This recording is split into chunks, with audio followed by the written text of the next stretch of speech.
हरे कृष्णा। ओम नमः शिवाय।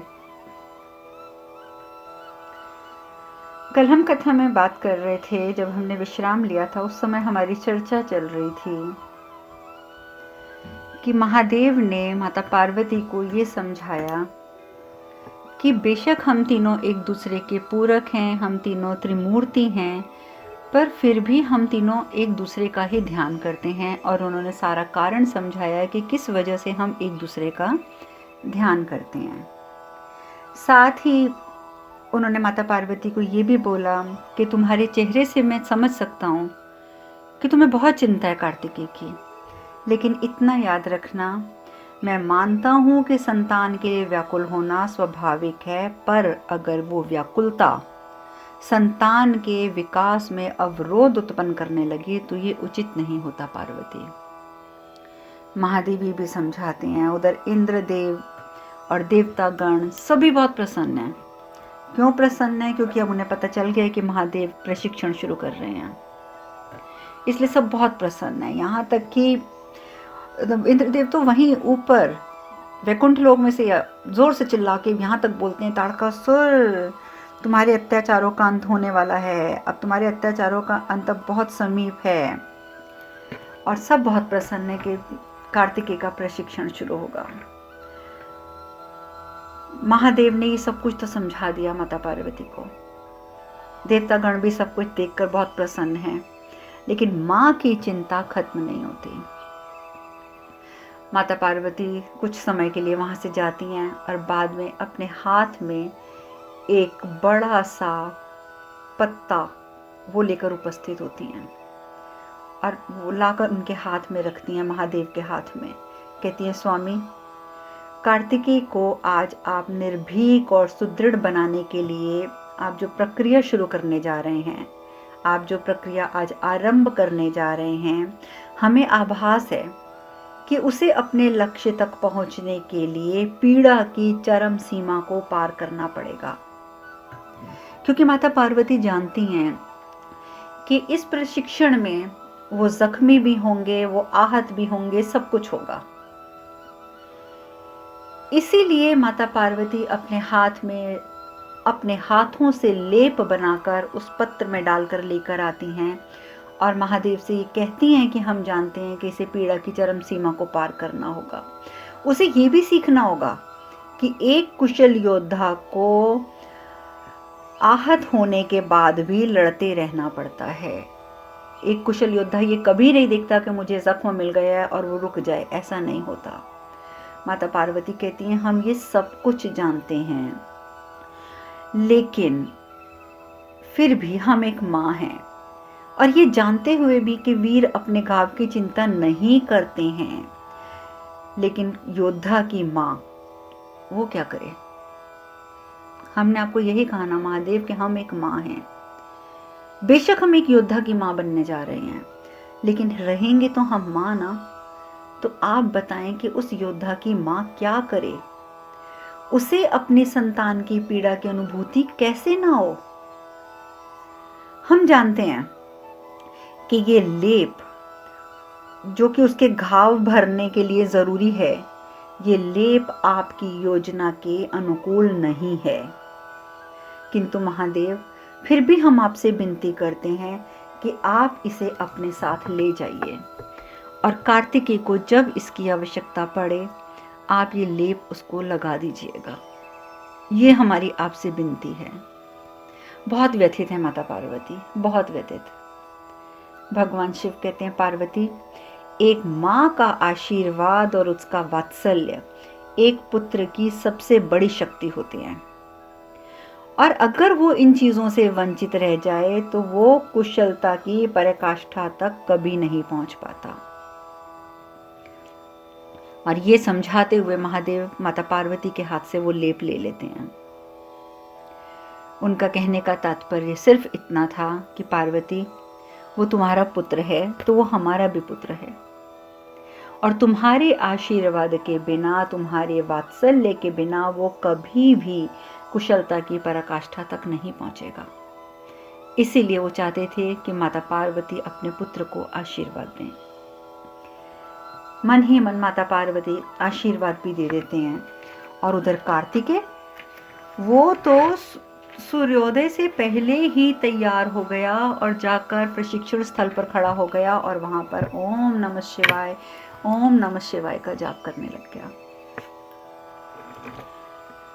जैसे महादेव वहां पहुंचते हैं तो सबसे पहले वो महादेव के चरण स्पर्श करता है। महादेव भी उसे आशीर्वाद देते हैं कि सक्षम और सशक्त बनो, और तुम्हारे सक्षम और सशक्त बनने हेतु ही ये प्रशिक्षण आज आरंभ होगा। लेकिन इतना भी याद रखना कि सक्षम और सशक्त बनना प्रशिक्षण का आरंभ होता है पुत्र, अंत नहीं। कभी भी ये समझने की भूल ना करना कि तुम सर्वज्ञ हो। कभी भी योग्यता पर अभिमान ना करना। ये सबसे महत्वपूर्ण 2 बातें हैं जो मैंने तुम्हें आज सर्वप्रथम सिखाई हैं। एक तो अपने आप को कभी सर्वज्ञ ना समझना, और दूसरा अपनी योग्यता पर अभिमान ना करना। इतना आप सब भी ध्यान रखिएगा कि जब हम अगर ये समझने लग जाएं कि हम सर्वज्ञ हैं, हम सब जानते हैं, तो हमसे बड़ा मूर्ख इस दुनिया में और कोई नहीं हो सकता। और यदि जितना हम जानते हैं और उस पर भी अगर हम घमंड कर लेते हैं, तो वाकई ही हमसे बड़ा अविवेकी कोई नहीं हो सकता। और यही शिक्षा महादेव ने कार्तिकेय को दी, और कार्तिकेय ने कहा कि पिताजी, मैं आपको वचन देता हूं, मैं आपको वचन देता हूं। महादेव कहते हैं, नंदी, जितना प्रशिक्षण प्रशिक्षार्थी करता है उससे कहीं अधिक जो है परीक्षण परीक्षक की होती है। परीक्षक की यानी कि जो परीक्षा लेने वाला है, उसकी मेहनत जो होती है वो परीक्षार्थी के बराबर ही होती है, बल्कि ज्यादा भी हो सकती है। और मुझे ज्ञात है कि कार्तिकेय का तुम्हारे अंदर उसके प्रति बहुत प्रेम है, और मैं ये भी जानता हूं कि तुम्हारे लिए कार्तिकेय का महत्व भी क्या है। इसलिए तुमसे ये अपेक्षा करता हूं कि इस प्रशिक्षण में उत्पन्न होने वाली जटिलताओं से तुम कभी भी ये नहीं समझोगे कि कार्तिकेय इससे परेशान हो रहा है तो मैं इसे रोक दूं। तुम इस बात को कभी मत समझना कि कार्तिकेय का तुम इस तरीके से भला करोगे। हमेशा याद रखना नंदी कि कार्तिकेय के लिए ये प्रशिक्षण अति अनिवार्य है, और इस प्रशिक्षण के दौरान उसे अनेक जटिलताओं का सामना भी करना पड़ेगा। और इसलिए तुम उन जटिलताओं से घबराना मत, उससे घबराना मत, और ना ही कभी ऐसा तुम वातावरण बना देना कि कार्तिकेय भी घबरा जाए। बस नंदी, तुमसे मैं सिर्फ और सिर्फ इतनी अपेक्षा करता हूं। प्रशिक्षण शुरू हो जाता है। अब प्रशिक्षण के लिए, प्रतियोगिता के लिए कोई ना कोई तो हमें चाहिए ना प्रतियोगी। तो महादेव नंदी को नियुक्त करते हैं कि हर एक प्रतियोगिता, हर एक प्रशिक्षण नंदी ही देगा।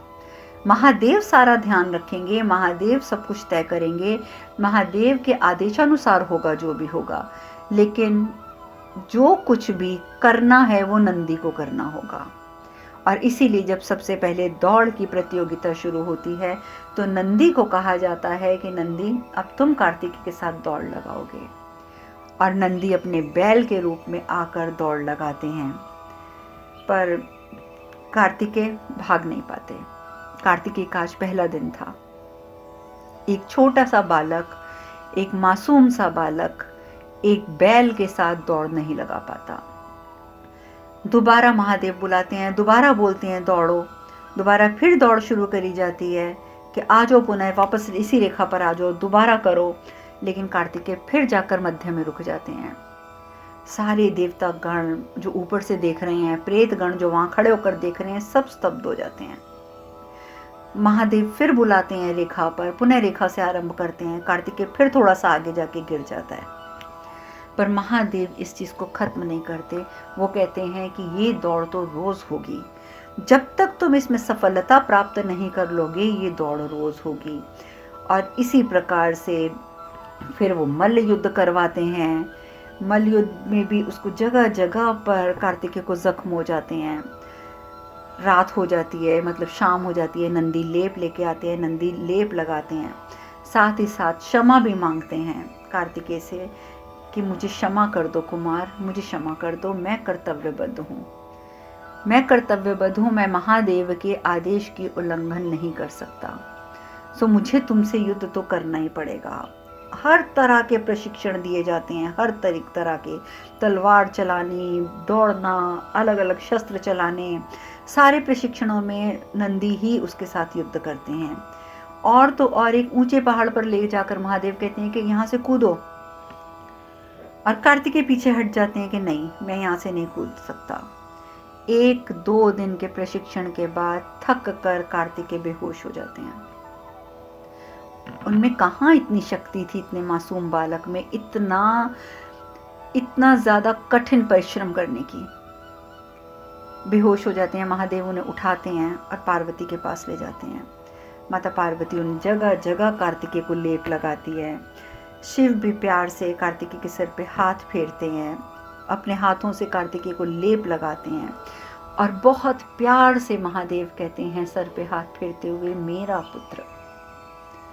इस एकमात्र शब्द में इतना प्रेम था महादेव का, जब वो सर पे आशीर्वाद की मुद्रा में हाथ रखते हुए कहते हैं मेरा पुत्र। शिव कहते हैं कि पार्वती, एक योद्धा के लिए शरीर की सीमाओं का त्याग करना आवश्यक होता है, ये बात तुम भी याद रखना। आज की रात्रि इसे यहीं विश्राम करने दो। कार्तिकेय होश में आ जाते हैं। माता पार्वती हृदय से लगाकर बहुत रोती हैं। वो रात भर विश्राम करते हैं, लेकिन सुबह फिर प्रशिक्षण शुरू हो जाता है। और उधर ताड़कासुर, वो तो पूरी तरह से ब्रह्मदेव की तपस्या में लीन है। ओम ब्रह्मदेवाय नमः, ओम ब्रह्मदेवाय नमः। इतना टाइम हो गया, इतना समय हो गया उसे तपस्या करते हुए। उसके शरीर के ऊपर कीड़े चींटे मकोड़ों ने घर बना लिया, उसके सारे शरीर पर चलते रहे हैं। वो घर बनाकर वहाँ रहने लग जाते हैं। ताड़कासुर का पिता और उसका सबसे छोटा पुत्र वहाँ पर आता है। छोटा पुत्र, सबसे छोटा पुत्र, उसका नाम होता है तारे। वो आता है ताड़कासुर का पिता, और आते ही बोलता है कि तुम्हें अब चिंता की आवश्यकता नहीं है पुत्र, तेरा पिता और तेरा चौथा पुत्र तारे तेरे साथ है।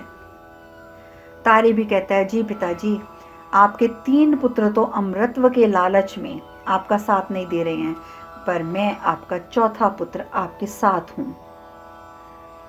और उधर जो पिता है वो असुरों को सुरक्षित करने के लिए वहां पर पहुंचता है ताड़कासुर के राज्य में, और वो ये भी कहता है कि मेरा पुत्र इतनी तीव्र तपस्या कर रहा है, सिर्फ किस लिए तपस्या कर रहा है? असुरों के भविष्य को सुरक्षित करने के लिए, और उसका उद्देश्य अब मैं पूर्ण करूंगा उसके साथ। शत्रुता क्या होती है ये अब मैं बताऊंगा, मैं सिखाऊंगा अपने शत्रुओं को शत्रुता क्या होती है, और अब ये चीज संसार भी दिखेगा। अब इधर ताड़कासुर के पिता ने सब कुछ संभाल लिया है, असुरों की पूरी सुरक्षा का दायित्व अपने ऊपर ले लिया है। उधर महादेव का प्रशिक्षण लगातार चलता जा रहा है, और धीरे धीरे धीरे धीरे समय बीतता जाता है, सालों बीतते जाते हैं, और प्रशिक्षण जब तक पूर्व होता है तब तक ये हालत हो जाती है कि नंदी महाराज को हर क्षेत्र में कार्तिकेय पराजित करना शुरू कर देते हैं। और जैसे ही ये पराजित होना शुरू होते हैं, नंदी की प्रसन्नता की कोई सीमा ही नहीं रहती कि मुझे मेरे कुमार ने पराजित कर दिया, यानी कि प्रशिक्षण सफल हुआ। अब सारी चीजों में कार्तिकेय ने नंदी जी को हरा दिया, परास्त कर दिया, लेकिन एक प्रतियोगिता अभी भी जो रह गई थी वो थी पहाड़ से कूदना। उसमें अभी तक सफलता नहीं मिली थी कार्तिकेय को। महादेव फिर कार्तिकेय को लेके वहां जाते हैं और बोलते हैं कूदो। फिर घबरा जाते हैं कार्तिक, कहते हैं पिताजी, इतने ऊंचे पहाड़ से मैं कूदूंगा तो मैं जीवित नहीं बचूंगा। शिव कहते हैं कि जो अपने भय पर जो विजय प्राप्त नहीं कर सकता ना, वो किसी और को पराजित क्या करेगा पुत्र? तुम्हें तो सर्वप्रथम अपने भय पर विजय प्राप्त करनी है, तभी तो तुम शत्रुओं पर विजय प्राप्त करोगे। और अगर तुम अपने भय पर विजय प्राप्त नहीं कर पाए तो तुम शत्रुओं को नहीं जीत सकते। और ये बात सुनकर न जाने क्या कार्तिकेय के मन में आता है कि वो उस पहाड़ से छलांग लगा देते हैं नीचे। नंदी घबरा जाते हैं। इतना ऊंचा पहाड़ होता है, गिरते गिरते गिरते गिरते वो सीधे एक बड़े से जलाशय में जाकर गिरते हैं। और जलाशय में जाकर गिरते हैं, खुद ही बाहर आ जाते हैं।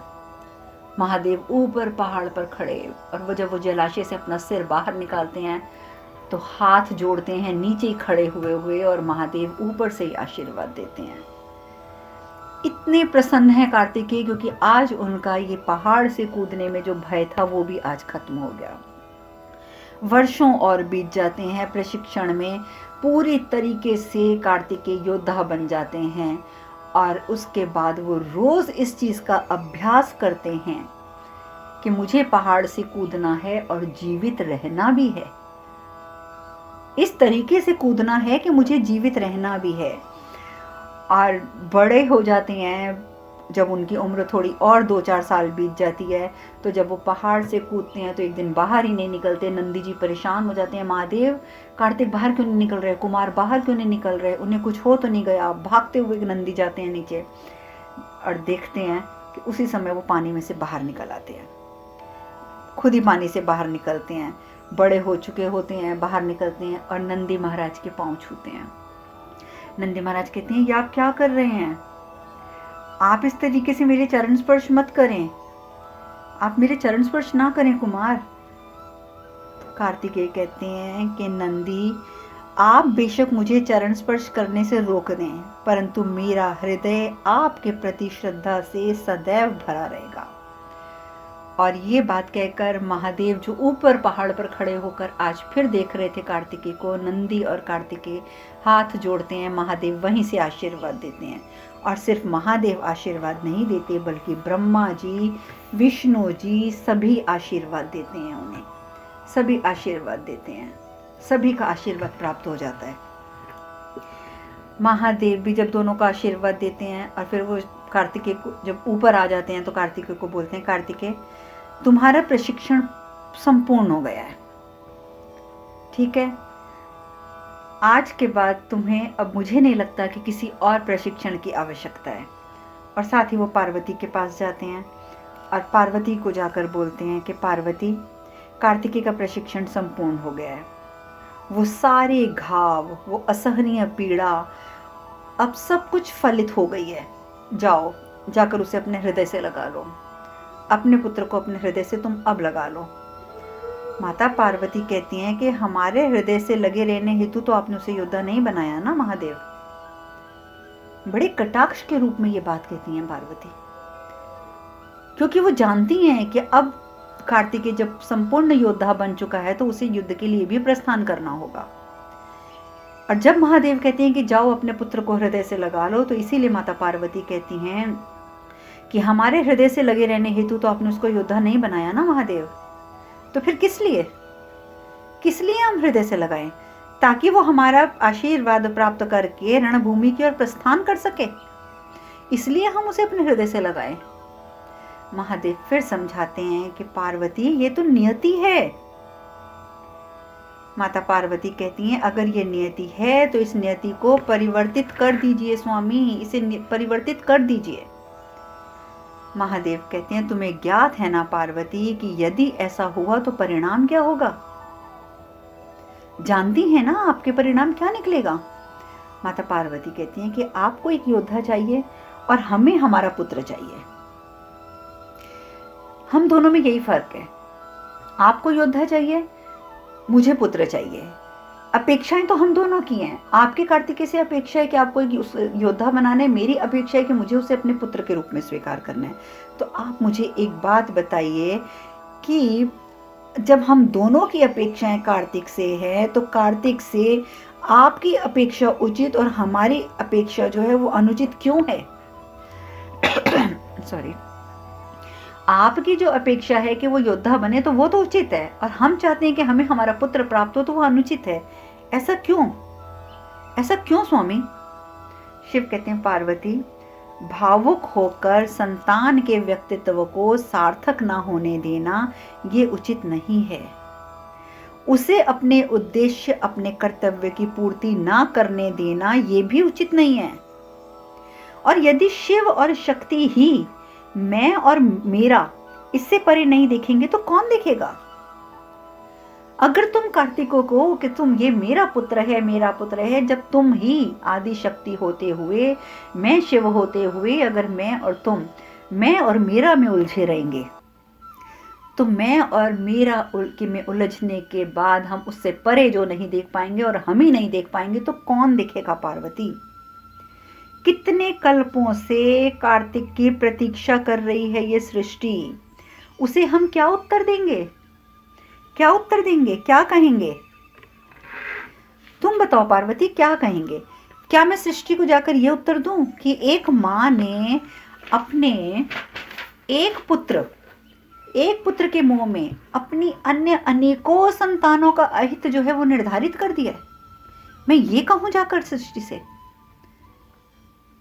खुद जवाब दो पार्वती कि तुम अपने एक पुत्र के मोह में अनेकों संतानों का अहित कर दोगी।